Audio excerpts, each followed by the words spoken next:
Welcome to the final of the Grand AI Tournament. Distant Stars and First Edition. After the qualification rounds, the eternal qualification rounds, where around 80 plus empires have fought each other for 1,000 years to determine who is qualified for the final. In 9 galaxies, we have 9 participants for the final. And I want to tell you who that is, how many points they got out of 100, and who is gonna be the favorite for you. And that is something that only you can determine. So we'll have a detailed look at all the empires that have qualified, and we're starting with the ones with the lowest point scores, going up to the highest point scores. So let's start. Let's begin. Let's have a look at our first participant in a very diverse and competitive galaxy number 9. The Skiven Star Empire finally prevailed with only 77 points out of 100, but they struggled, they fought, and they won their place. What are these determined looking guys with their great symbol? Starting on Skive, a continental world. And they are a theocratic oligarchy, a spiritualistic form of oligarchy. Every 20 years they select a new ruler. They have cutthroat politics, which is probably the reason for their competitiveness, right? Edict cost goes down by 20%, very useful in early game and in late game. Then they have an aristocratic elite. They have a governor level cap going up by +2, also pretty cool. They have an entrenched nobility that occupies the upper echelons of society and very competitive probably. The empire leader capacity also goes up by +2, very strong at the start and also later not bad with a governor level cap. Totally cool. They are authoritarian, which means they can enslave aliens and have the caste system citizenship type possible, and cannot use democratic government forms, hence the oligarchy. They have monthly influence +0.5, which is extremely useful, and slave resource production +5%. Then they are militarist, which means they can use the no retreat war doctrine, giving a little bit more oomph.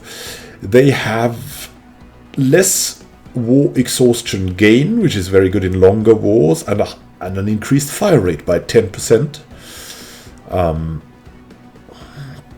Which is of course very useful in combat.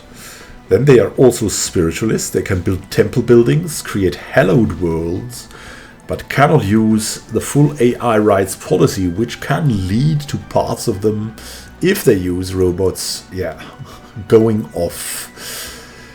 They have, on the other hand, monthly unity +10%, which is extremely useful, especially at the start. And edict cost another -5%, which really goes well with the cutthroat politics. Edicts are very powerful with them because they are so cheap. Then the Skiven themselves are intelligent, giving us 10% more output for any research, and they are quick learners too. So this is the eye of genius, right? But leader experience gain +25%. And on the other side of the medal, of course, they are so intelligent and so quick at learning that they are sometimes very stubborn, so quarrelsome. Their unity output goes down by -10%, often socially combative, very competitive, too competitive maybe. They are defiants. They do what they want. They experiment ruthlessly, going to governing ethics attraction -15%, and they are decadent. They really are dependent on their slaves, on their alien slaves, that are allowed. And the happiness without an own pop goes down by 10%. And what is their story? The Skiven, a highly expansionist, backstabbing, slaving clan-based, rodent-like race ruled by the Council of 15, or known as the Lords of Skive, that oversee the greatest issues of their race and plot invasion against their enemies across the stars. And seeking out the sacred Betharian stones, all in the name of the gods. Quake in fear, aliens come, for the scheming Star Empire comes. The 8th and or 7th, respectively, are the Great Triple Aggregate, with no biography, so I cannot say from whom they are. Even though he's contacted me, I think he doesn't want to be mentioned openly. If that is not the case, then please contact me and I'll mention you at least when the Great Triple Aggregate has won or has some kind of score in the final. So, the Great Triple Aggregate, everyone knows the tribbles from Star Trek. They are small, rodent-like, unintelligent creatures, but they seem to have evolved on Fuzzyland Prime, their home planet, an arid world. This is probably the symbol of them, Pokemon-like, like the small tribble in full action with a hearty jump through the deserts of this arid world. They are an Irenic bureaucracy, a pacifistic form of oligarchy. And, of course, every 20 years they select a new ruler. They're going for an inward perfection, which means they are xenophobes, and there is a lot to it. This calm and pacifist society has little use for strangers who do not understand their way of life. More than anything, they would prefer to be left alone, so they are not going to form a federation. They cannot have rivals, nor defensive pacts, nor migration treaties, nor can they guarantee independence or join a federation. They cannot infiltrate the primitives, and they cannot have forced subjects. That is a lot to give up. What do they get for it? Their monthly unity is increased by a whopping 20%. Their pop growth speed is increased by a whopping 25%. Their citizen pop happiness is increased by a good 5%, and their edict duration is increased by 10%. So it's very strong to have inward perfection if you don't like diplomacy. And I don't know if the AI likes diplomacy. They are certainly no master at it.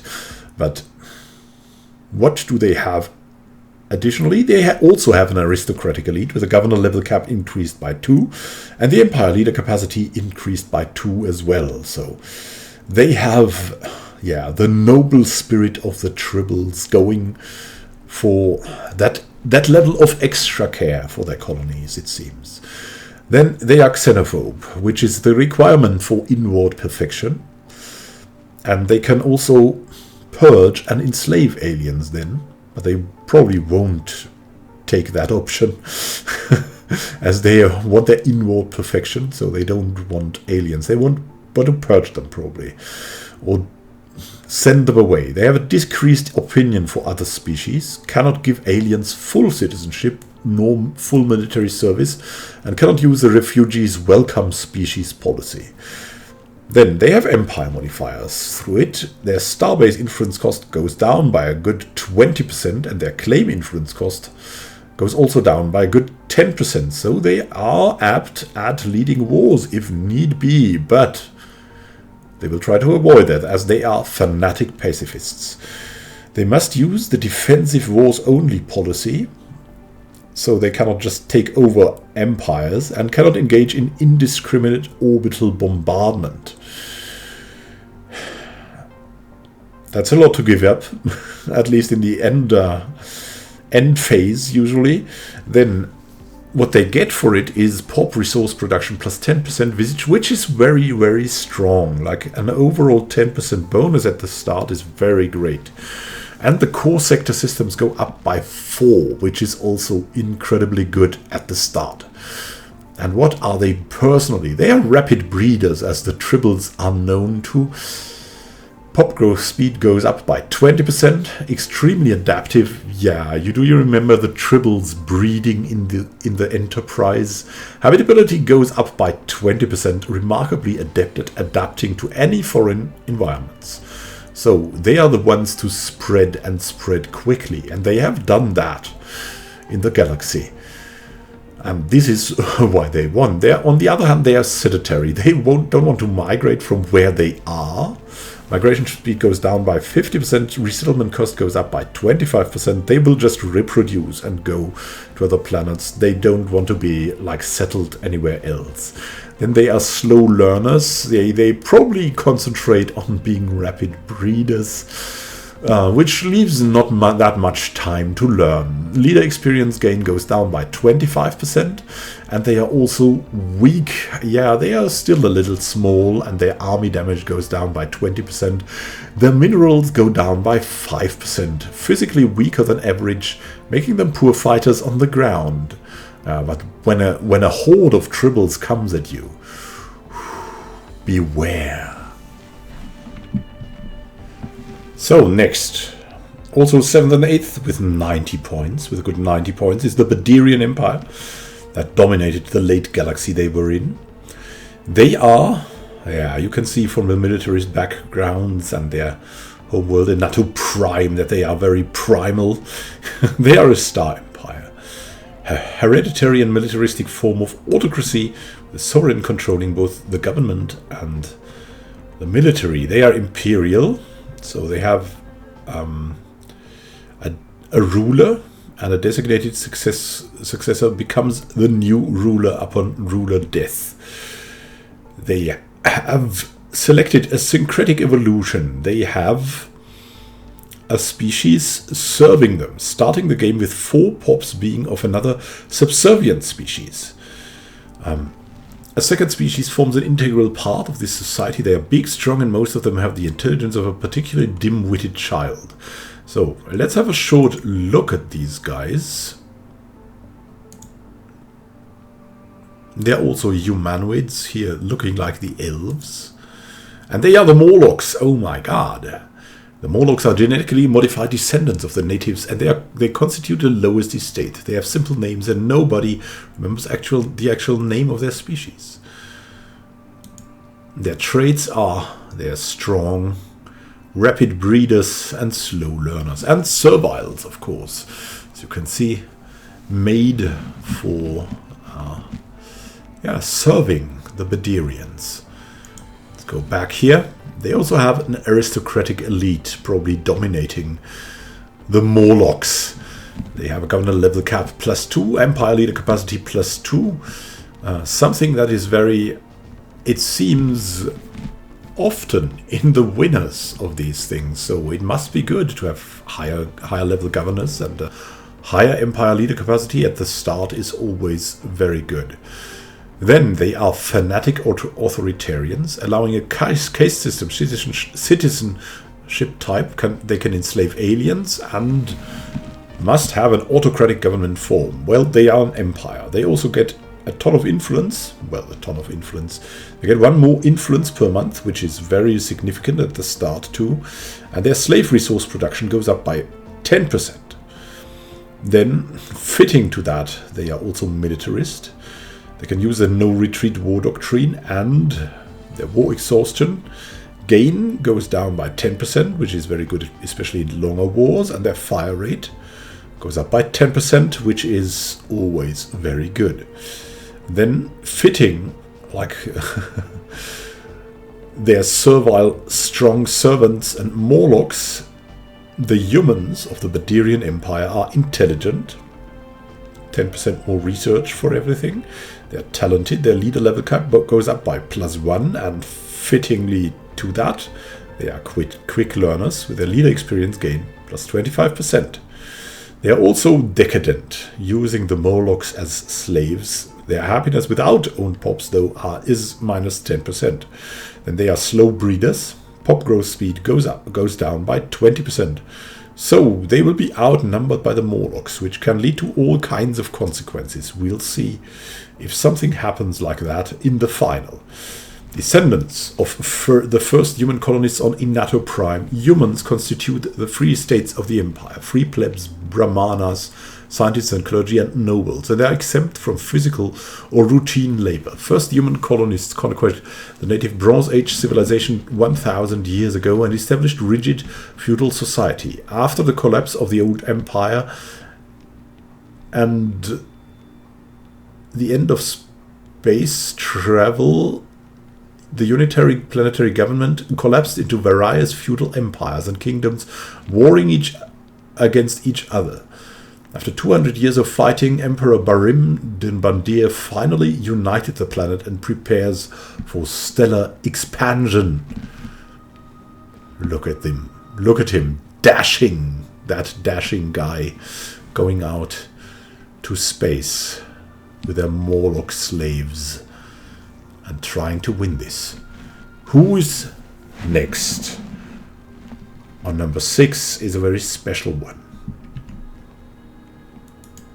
So the consciousness of Hive World Prime has not only decided one, it has decided 2 galaxies to come where it was. It was beating the Raxian Swarm in the playoff of galaxy number 5 because they both had a whopping 92 points, so they dominated their galaxy. And the consciousness, while a little bit less powerful at the end of that galaxy, still held on their points and beat the Raxian Swarm in the playoffs. What are they? They are one of the many ravenous hives, operating as a single organism utterly devoted to self-propagation, with a drone population that cares for nothing besides feeding the endless hunger of the hive mind. Which means they get pop growth speed plus 25% from the hive mind and resettlement cost minus 50%. Also, they cannot research or build robot pops. Non-hive mind pops must be assimilated, enslaved or purged. They can genetically modify pops to become hive mind compatible if biological ascension path is completed. They cannot follow the psionic or synthetic ascension paths. They are a devouring swarm. Deactivating diplomacy. Our hive mind exists only to consume and grow stronger. They will collect all available biomatter and evolve to consume the galaxy. They have the hunger casus belly on all other empires, which means they can, eat them. If they are hungry, they can eat. Xenopops will always be eaten, and they're gaining society research from eating the Xenopops. Delicious and enlightening. Ship hull points are increased by 25%, which is wow. Daily hull region and daily armor region is increased by 0.5%, which makes that organic armor really, really powerful. Then the starbase influence cost is decreased by 50%, which means they can expand very quickly. Their army damage is increased by 40%, making their armies a nightmare, and their research speed in biology is increased by 20%. So the true masters of society is the devouring swarms. Their ship cost is reduced by 25% too. Their naval capacity is increased by 33%. So they are a powerhouse, and without diplomacy working, they are dependent on their military power. They also have the strength of legions. You do not have to educate the mind. The building of muscle becomes that much easier. They have army damage even more, plus 20% more, and army upkeep goes down by 20%, which makes for a whopping 60% more army damage. And they are also strong. And they also have, of course, the Gestalt consciousness. They cannot use democratic, oligarchic, dictatorial, or imperial authority. Their rulers are immortal. So they have one ruler that gains some points and is immortal. Well, that's pretty cool. Their native pops are not affected by happiness, will not join factions. So they are a very, very simple, like all Gestalt consciousnesses, a very simple empire with some things reduced and some things like having greater effects. The native pops cannot survive in non-Gestalt consciousness empires, and they can use the no-retreat war doctrine because of the Gestalt consciousness. So they are militaristically touched, if you say so. Then they have empire modifiers. Their war exhaustion gain is down by 20% less war exhaustion gain. Very good in wars, in longer wars. Their piracy risk also goes down by 33%. Their monthly influence goes up by +1, which is a lot, and their core sector systems also go up by +2. Really strong. They are, of course, hive-minded, not affected by happiness. They're rapid breeders. Pop growth speed goes up by 20%, so they will spread, and they are strong, getting 5% more minerals per month, and their army damage is increased by 20%, so giving a total of 80% stronger armies here. That's harsh. They're repugnant though. Well, they don't need diplomacy, so it makes no sense to have them otherwise than other things than repugnant. Ruler opinion impact goes down by 25, and other species owner happiness by -5%. They are also fleeting. Their leader lifespan is down 10 years. When their important, or their most important leader, the ruler, is immortal, that is not that bad, so that's really cool. And they are also adaptive. Their habitability goes up by 10% through that trait. So they can spread very, very quickly. Their history is evolving from simple snails on the ocean floor. They eventually evolved into a hive mind species dedicated on world domination. Beware the snails. Let's go to the next empire. Next, on number 5, with 96 out of 100 points, we have the dominant Strigoi Empire. What are they? They come from Strigos. They have been described as space vampires. And they have an enlightened monarchy, a hereditary form of enlightened autocracy where a strong emphasis is put on the knowledge and qualifications of the ruling monarch. They're imperial. Upon ruler death, a designated successor becomes the new ruler. They have a philosopher king. It's not enough to simply rule. The ship of state must be guided by a king that wields enough wisdom and knowledge to steer it true. Of course, if they live forever, yeah, they're good philosophers, probably. They don't only have a philosopher king. He must do his best to, justify the slaver guilds. Much of the true political power rests with a number of powerful and ruthless slaver guilds. They are increasing slave food and mineral production by 10% respectively. So, very powerful if they use slaves. They are also fanatic authoritarian. They can enslave aliens, allowing caste system citizenship type, and must have the autocratic government form. They get a lot more influence. +1, and slave resource production goes up by 10%, adding up to 20% here. Wow. They're also militarist, can use the no retreat war doctrine. Their war exhaustion gain goes down by 10%, which is good, and longer wars. And their fire rate goes up by 10%, which is always good. Now, being space vampires, they live very, very long. They are not immortal here, but they are venerable. They live 80 years longer. They are also talented. They have a higher leader level cap, and of course, they have the time to fill that +1 leader level cap up, as does the philosopher king, who has a combined +3 level cap. Wow, they are slow breeders, probably due to their long life. They see no need to hurry there. They're decadent. They need their slaves to care for them. Happiness without own pops goes down by 10%. And they are solitary. After such a long life, you become a little bit distinct. Members of this species tend to be solitary, and their happiness hence goes down by 5%.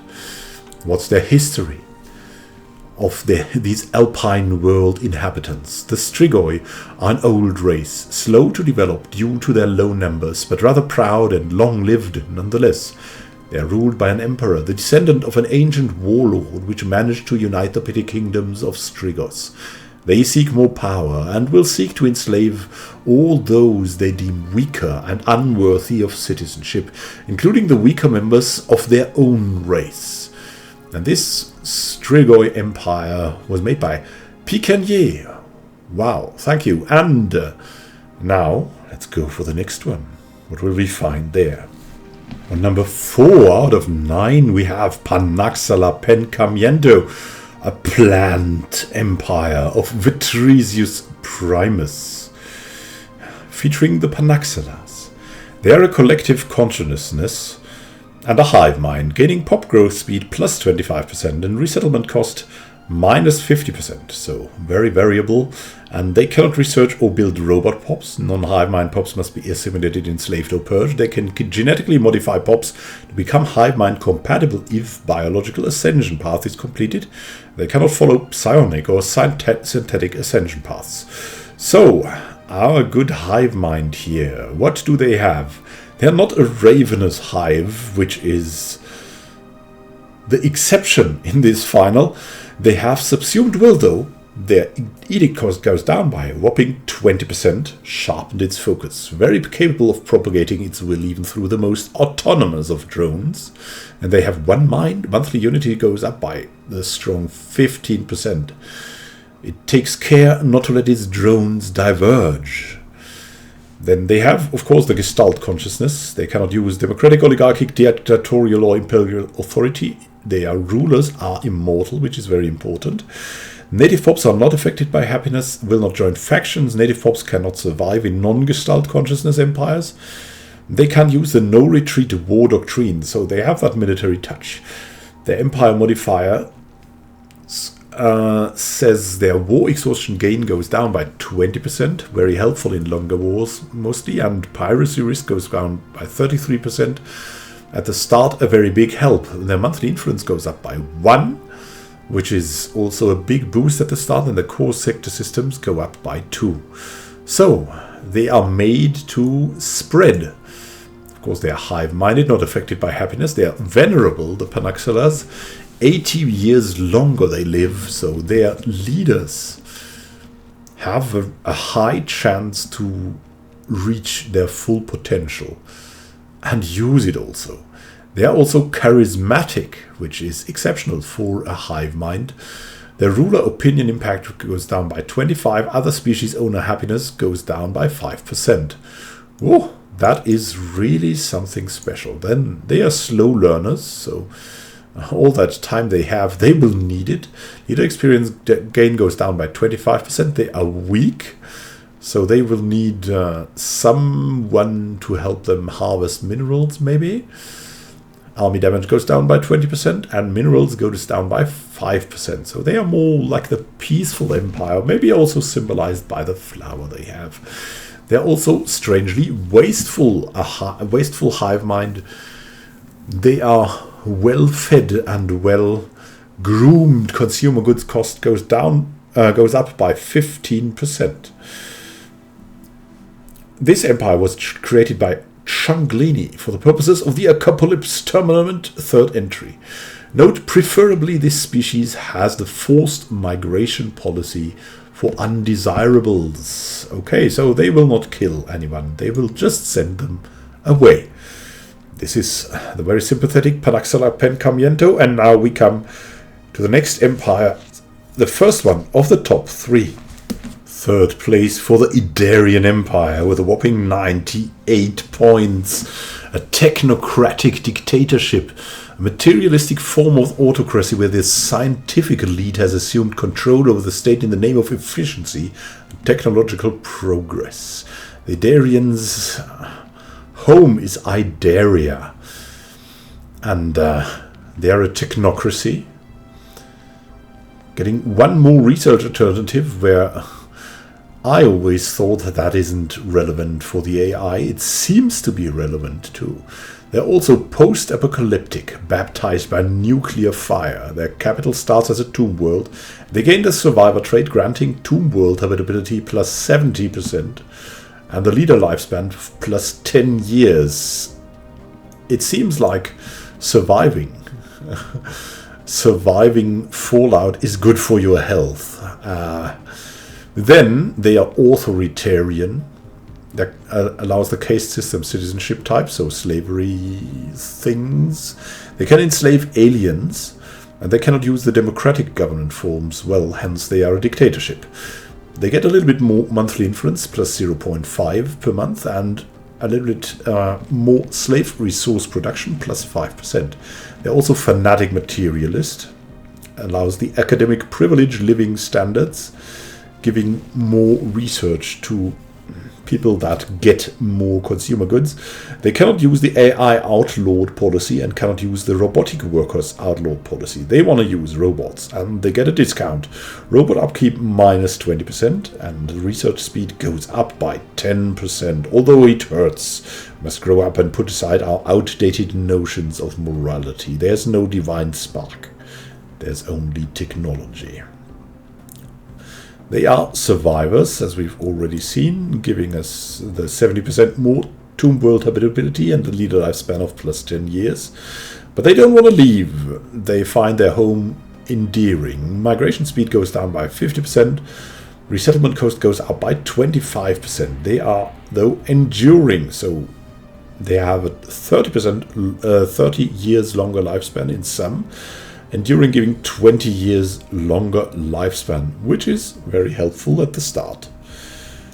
They are too intelligent, 10% more research output for any research. They are weak, probably something connected to the fallout, probably mutating to grow their brains bigger and something. And their muscles, well, less good. Their army damage goes down by 20% and their mineral production goes down by 5%. They're also communal, they like each other and are so more happy, 5% more happy than the usual people. And I haven't had a biography for this due to, I don't know what, if you are the one who created the Idarian Empire, please make a note, make a comment, so I can put that in here after the final or whatever. You're in the top 3 now, which is very significant. So, who is number 2? The shared first and second place from the points is the Harbinger replicators, not Harbinger, Harbinger. They got the full 100 points. They totally dominated everything. They won prematurely, like the other one that was even more quick, which we will come to later. But now to the threatening Harbinger replicators from the Apex, not Apex Twin, Apex Arctic world. The rogue defense system and machine intelligence. What does that mean? Their leaders are also immortal, like a hive mind. Then the machine props do not grow but are built. Non-machine props must be assimilated, enslaved or purged. They have access to special machine technologies, cannot research robot or food technologies. They cannot follow psionic, biological or synthetic ascension paths. Then, these Harbinger replicators are determined exterminators. Then, they cannot engage in diplomacy with organic species. They can with machine species. The capital starts as a tomb world born in fire. They have the purification casus belli on organic species. Well, yeah, the organics bathed their home world in fire. They must be exterminated for the good of the galaxy. They will always purge organic pops. They gain unity from purging these organic pops. And they may use the Armageddon bombardment stance. Yeah. Bombarding anything and everything. Their weapons damage is increased by 25%, so they're very strong. Their starbase influence cost is decreased by 30%. They can spread quickly. Their ship cost is reduced by 15%. And their naval capacity increased by 33%. Very good for a great fleet. They're also rock breakers. One of the machine's intelligence precursor systems was tasked with overseeing planetside mining operations, resulting in 10% higher Empire minerals production. Very useful at the start and also later. Most of the time, 10% minerals production will do you very good. They have the Gestalt consciousness. Cannot use democratic, oligarchic, dictatorial or imperial authority. Their rulers are immortal. Native pops are not affected by happiness and will not join factions. Well, they are machine empire, they can't have factions. Native pops cannot survive in non-gestalt consciousness empires. So, I don't know how that is for robots, but it could be that way.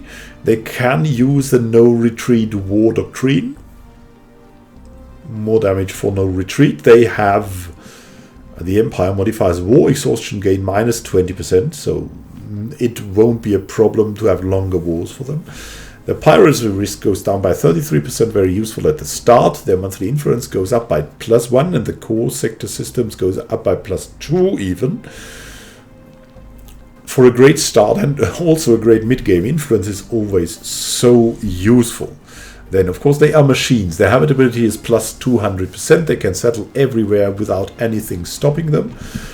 They have power drills, 10% more minerals, so completely like 20% more minerals. They are mass-produced. Their robot build speed +20%.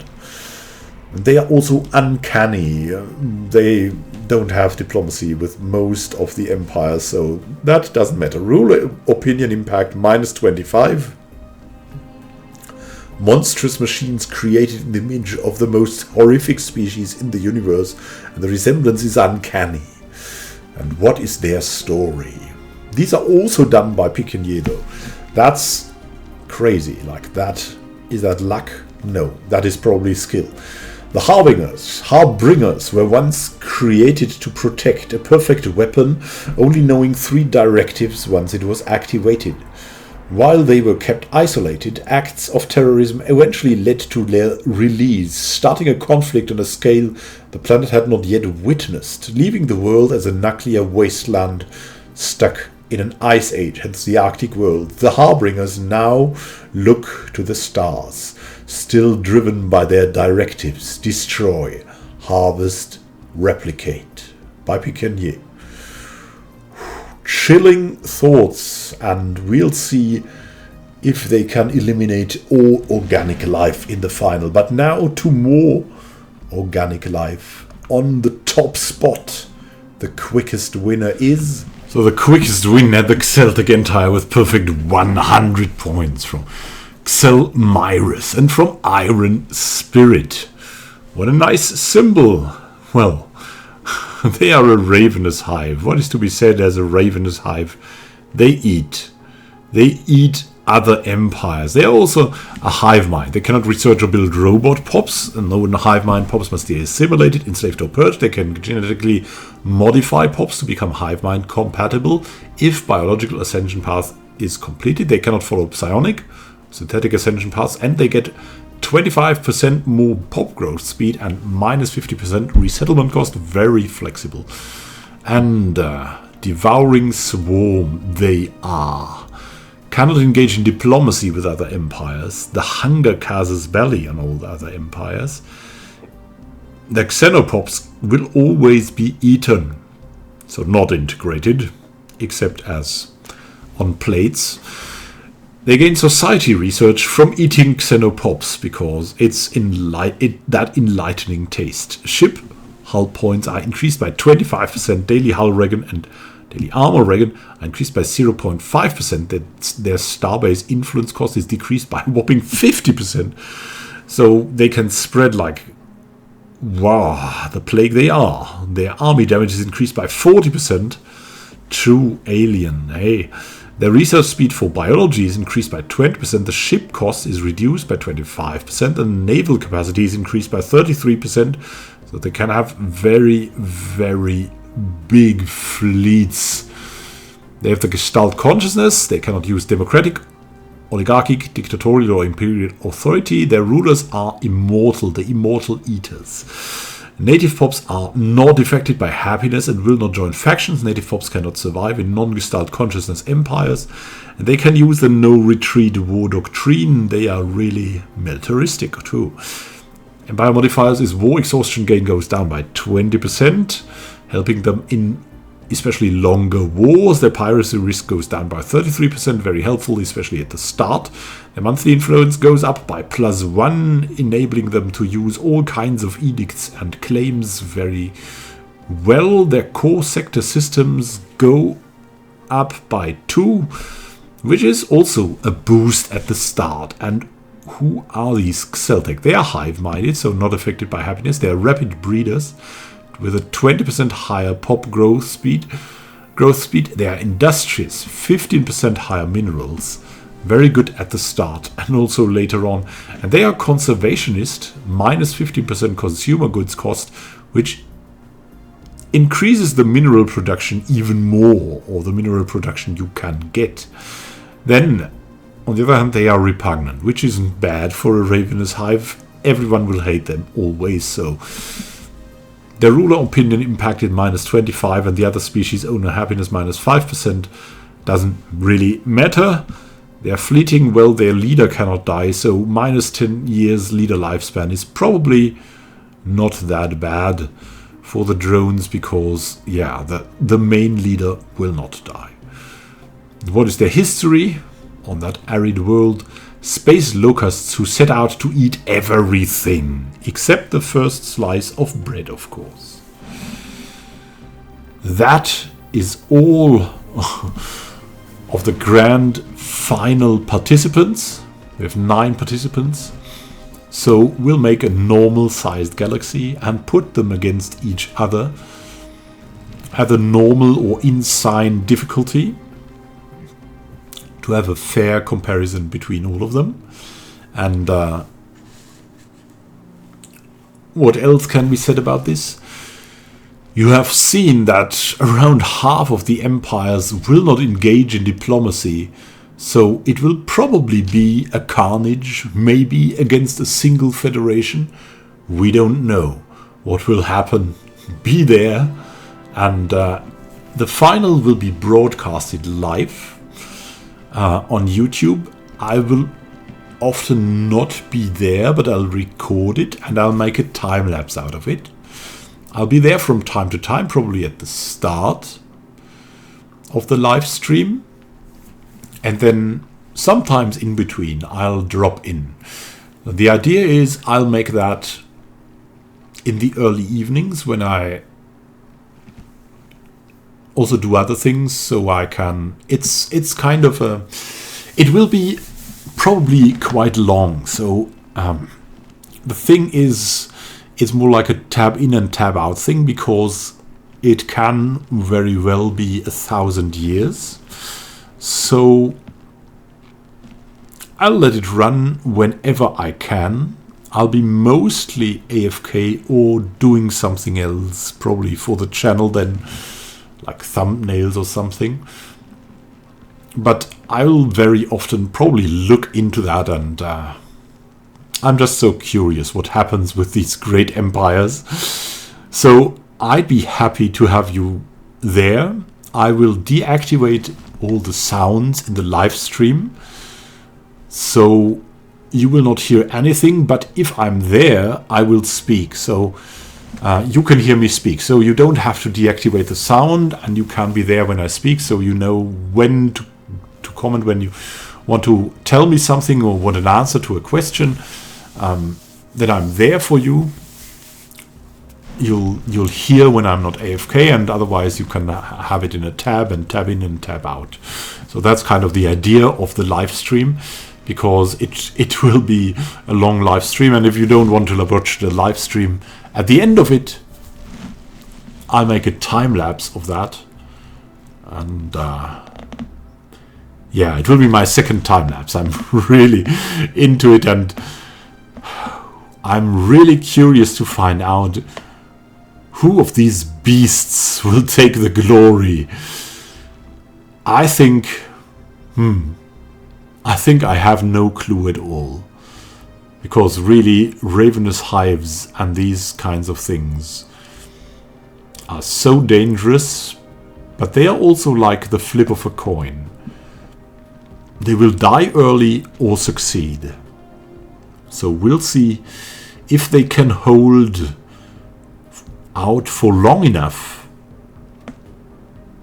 to have their late game dominance be a very terrible thing to the other empires. Who will be the winner of the Stellaris Grand AI tournament? What do you think? Please comment. And have a great time until next time, and happy gaming.